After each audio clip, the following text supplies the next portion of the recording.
Ya, kalau di data memang belum ada update yang cukup serius, update yang cukup akurat dari pemerintah ya. Kalau kita melihat di tahun kuartal keempat 2022 juga penurunan atau layoff karyawan yang bekerja di industri padat karya itu sangat-sangat tinggi ya, di atas 60.000 orang ini, dan masih cenderung terjadi sampai kuartal pertama 2023. Dan kita harus lihat bahwa situasi ini tak terelakkan apabila terus-menerus industri tekstil didera oleh kebijakan yang kurang berpihak pada sektor produksi. Karena kebanyakan kebijakan justru lebih berpihak pada sektor trade atau sektor perdagangan, di mana sektor perdagangan itu lebih banyak lebih sedikit merekrut tenaga kerja, tapi di sektor produksi itu banyak sekali rekrut terhadap sektor tenaga kerja. Nah, ini yang harus kita jadikan satu momentum bersama untuk memikirkan ulang, apakah negara ini akan melakukan sebuah upaya reformatif terhadap industri-industri manufaktur di sektor tekstil dan garmen, atau lebih mengalah dan mempersilahkan karpet hijau kepada industri trade kita. Tetapi pada kenyataannya kita melihat bahwa sektor trade sangat sangat gampang gitu. Importasi produk-produk tekstil, garmen yang udah jadi juga sangat masif masuk ke Indonesia. Kita tidak usah berbicara terkait dengan perdagangan thrifting atau importasi barang bekas atau baju bekas dari luar negeri. Tetapi di sektor barang jadi, sektor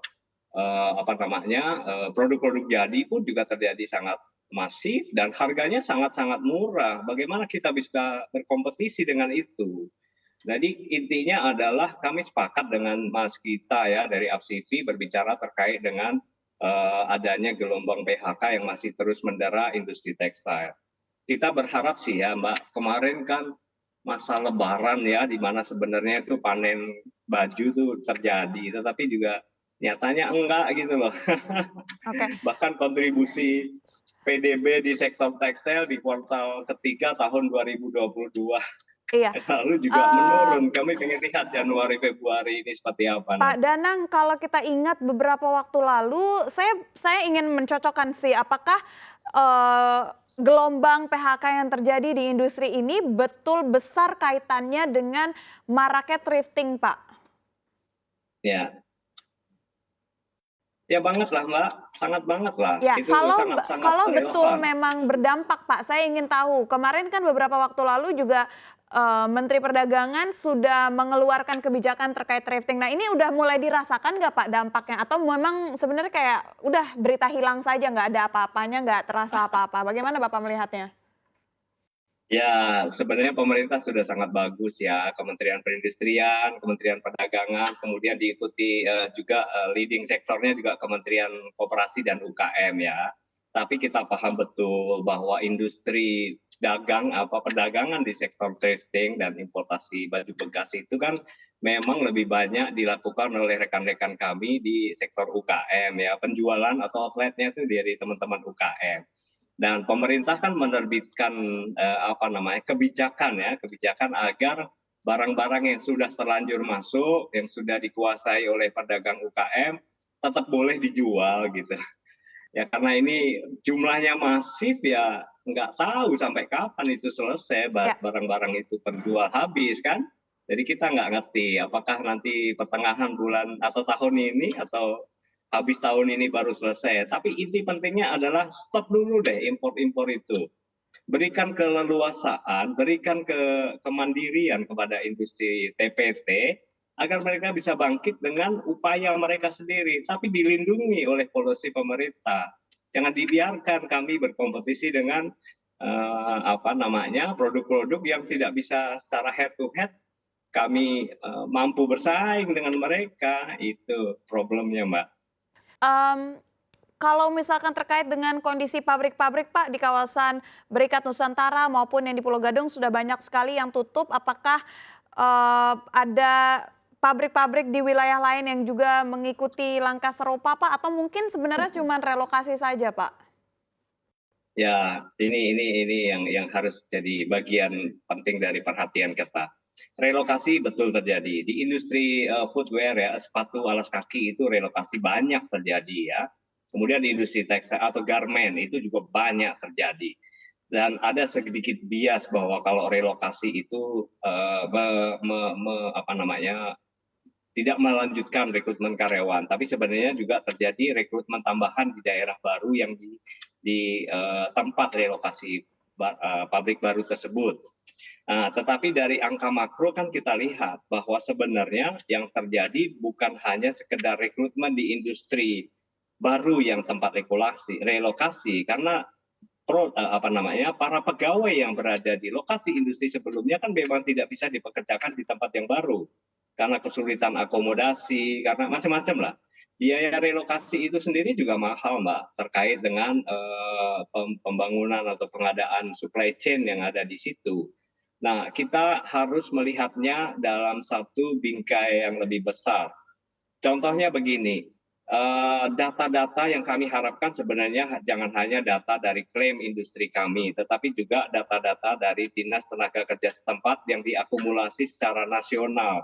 Berapa rekrutmen yang terjadi di industri tekstil atau garmen atau sepatu di tempat mereka merelokasi pabriknya. Itu kan muncul data serapan tenaga kerja. Dan kemudian dari industri lokasi awal kan juga muncul data terkait dengan pelepasan tenaga kerja atau layoff ya. Nah, komparasi ini menjadi satu bagian penting. Kami tidak bisa menyebutkan satu persatu perusahaan karena ini masalah etik juga. Kita tidak bisa menyebut nama perusahaan yang sedang melakukan hal itu.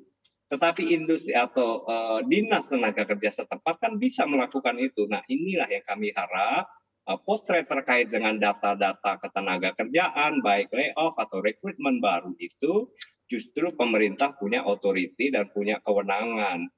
Jangan dari klaim kami nih malahan seolah-olah kami pengen diperhatikan terus, tidak. Tetapi pemerintah mesti melihatnya secara objektif, Mbak.